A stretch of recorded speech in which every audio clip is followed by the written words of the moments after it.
राधे राधे दोस्तों, कितना भी संकट हो करें यह तेरा उपाय, तुरंत संकटों से निजात पाए। मंदिर, दरगाह, बाबा, ज्योतिष, गुरु, देवी देवता आदि सभी जगहों पर भटकने के बाद भी कोई शांति और सुख नहीं मिल रहा और संकटों का जरा भी समाधान नहीं हो रहा हो, साथ ही मृत्युतुल्य कष्ट हो रहा हो, तो आप आजमाए हमारे द्वारा बताए गए 13 ऐसे उपाय, जिन्हें करने से तुरंत ही मिलेगा आपको सभी कष्टों से छुटकारा। शास्त्रों के अनुसार इसके लिए 3 शर्तों का पालन करना जरूरी है। जी हाँ, यदि आप शर्तों का पालन करते हैं तो ही अगले पन्नों पर जाएं। पहली शर्त यह है कि किसी भी प्रकार का नशा नहीं करेंगे।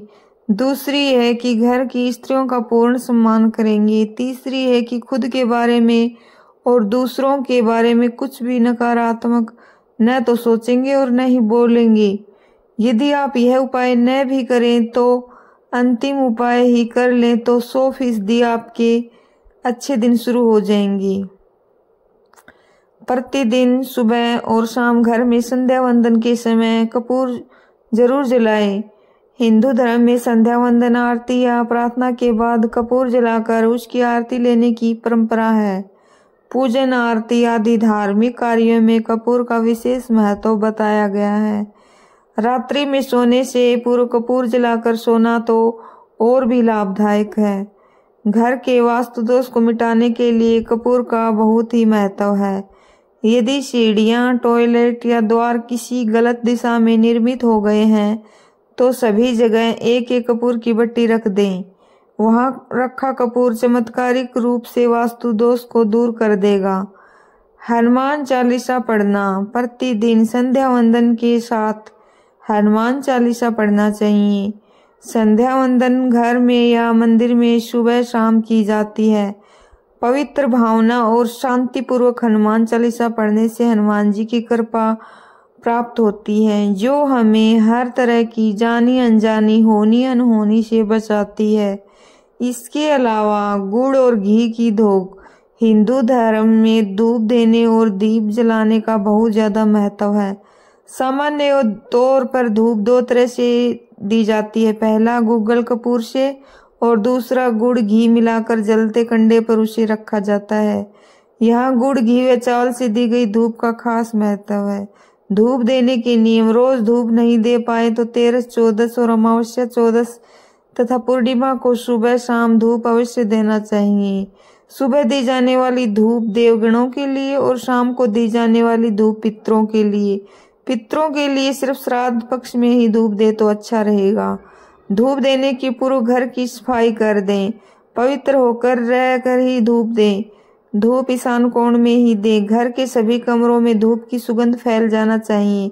धूप देने और धूप का असर रहे तब तक किसी भी प्रकार का संगीत नहीं बजना चाहिए। हो सके तो कम से कम बात करना चाहिए। नारियल का उतारा: पानीदार एक नारियल लें और उसमें अपने ऊपर से 21 बार वारने के बाद उसे किसी देवस्थान पर जाकर अग्नि में जला दें। ऐसा परिवार के जिस सदस्य पर संकट हो उसके ऊपर से वारें। उक्त उपाय किसी मंगलवार या शनिवार को करना चाहिए। 5 शनिवार ऐसा करने से जीवन में अचानक आए कष्ट से छुटकारा मिलेगा। यदि किसी सदस्य की सेहत खराब है तो उसके लिए यह उपाय उत्तम है। प्रति गुरुवार को मंदिर जाएं। शिव के मंदिर में सोमवार को, हनुमान के मंदिर में मंगलवार, दुर्गा के मंदिर में बुधवार, काली और लक्ष्मी जी के मंदिर शुक्रवार, शनि के मंदिर में शनिवार को, विष्णु जी के मंदिर में रविवार को जाने का उल्लेख मिलता है। गुरुवार को गुरुओं का वार माना गया है।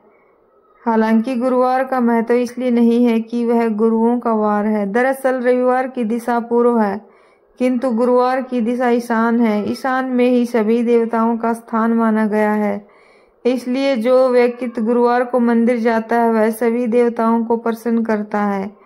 देवताओं के गुरु बृहस्पति हैं। हिंदू धर्म में रविवार और गुरुवार को पवित्र और सर्वश्रेष्ठ दिन माना जाता है। इस दिन मंदिर जाने का महत्व अधिक है। दोनों में गुरुवार को प्रथम माना गया है। प्रतिदिन मंदिर जाने से सकारात्मक भावना का विकास होगा और यह आपके मन और मस्तिष्क के लिए जरूरी है। यह भावना कई तरह के संकटों से बचा लेती है। शास्त्रोक्त समय का रखें ध्यान। पूर्णिमा और अमावस्या मान्यता के अनुसार कुछ खास दिनों में कुछ खास कार्य करने से बचना चाहिए। खास कार्य ही नहीं करना चाहिए, बल्कि अपने व्यवहार को भी संयमित रखना चाहिए। जानकर लोग तो यह कहते हैं कि प्रतिपदा, 11, 13, 14 पूर्णिमा, अमावस्या, चंद्र ग्रहण, सूर्य ग्रहण उक्त 8 दिन पवित्र बने रहने में ही भलाई है, क्योंकि इन दिनों में देव और असुर सक्रिय रहते हैं। इसके अलावा सूर्योदय के पूर्व और सूर्योदय के बाद भी सतर्क रहने की जरूरत है। सूर्यास्त के बाद दिन का अस्त तक के काल को महाकाल का समय कहा जाता है। सूर्योदय के पहले के काल को देवकाल कहा जाता है। उक्त काल में कभी भी नकारात्मक बोलना या सोचना नहीं चाहिए, अन्यथा वैसा ही घटित होने लगता है। जो कुछ भी बोलते हैं वैसा बहुत से लोग अपने स्वार्थ के लिए निष्प्रयोजन झूठ बोलते रहते हैं। वे हर वक्त झूठी कसम खाते रहते हैं।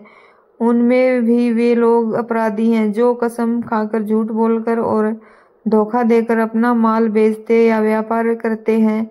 बहुत से लोग कई तरह का वादा करके मुकर जाते हैं। यदि आप में इस तरह की आदत है तो इसे सुधारना जरूरी है, अन्यथा आपकी प्रार्थनाओं और कामनाओं का कोई महत्व नहीं। गाय, कुत्ते, चींटी और पक्षियों को भोजन खिलाएं। वृक्ष, चींटी, पक्षी, गाय, कुत्ता, कौवा, अशक्त मानव आदि प्राणियों के अन्न जल की व्यवस्था करने से इनकी हर तरह से दुआ मिलती है। इसे वेदों के पंचयज्ञ में से एक वैष्णदेव यज्ञ कर्म कहा गया है। यह सबसे बड़ा पुण्य माना गया है। कछुओं और मछलियों को नित्य आटे की गोलियां खिलाएं। चींटियों को भुने हुए आटे में बूरा मिलाकर बनाई पंजीरी खिलाएं। प्रतिदिन कौवे या पक्षियों को दाना डालने से पितर तृप्त होते हैं। प्रतिदिन चींटियों को दाना डालने से कर्ज और संकट से मुक्ति मिलती है। प्रतिदिन कुत्ते को रोटी खिलाने से आकस्मिक संकट दूर रहते हैं। प्रतिदिन गाय को रोटी खिलाने से आर्थिक संकट दूर होता है। कालिका माता से क्षमा।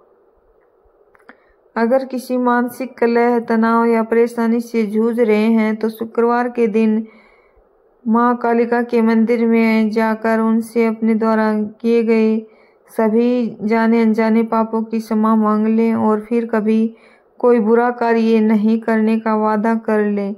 ध्यान रहे, वादा निभा सकते हो तो ही करें, अन्यथा आप मुसीबत में पड़ सकते हैं। यदि आपने ऐसा 5 शुक्रवार को कर लिया तो तुरंत ही आपके संकट दूर हो जाएंगे। 11 या 21 शुक्रवार कालिका के मंदिर में जाएं और क्षमा मांगते हुए अपनी क्षमता अनुसार नारियल, हार, फूल चढ़ाकर प्रसाद बांटें। माता कालिका की पूजा लाल कुमकुम, अक्षत, गुड़हल के लाल फूल और लाल वस्त्र या चुनरी अर्पित करके भी कर सकते हैं। भोग में हलवे या दूध से बनी मिठाइयों को भी चढ़ा सकते हैं। अगर पूरी श्रद्धा से माँ की उपासना की जाए तो आपकी सारी मनोकामनाएं पूर्ण हो सकती हैं। अगर माँ प्रसन्न हो जाती है तो माँ के आशीर्वाद से आपका जीवन बहुत ही सुखद हो जाता है। हनुमान जी को चढ़ाएं चोला। 5 बार हनुमान जी को चोला चढ़ाएं तो तुरंत ही संकटों से मुक्ति मिल जाएगी। इसके अलावा प्रति मंगलवार या शनिवार को बड़ के पत्ते पर आटे का दिया जलाकर उसे हनुमान जी के मंदिर में रखाएं। ऐसा कम से कम 11 मंगलवार या शनिवार को करें।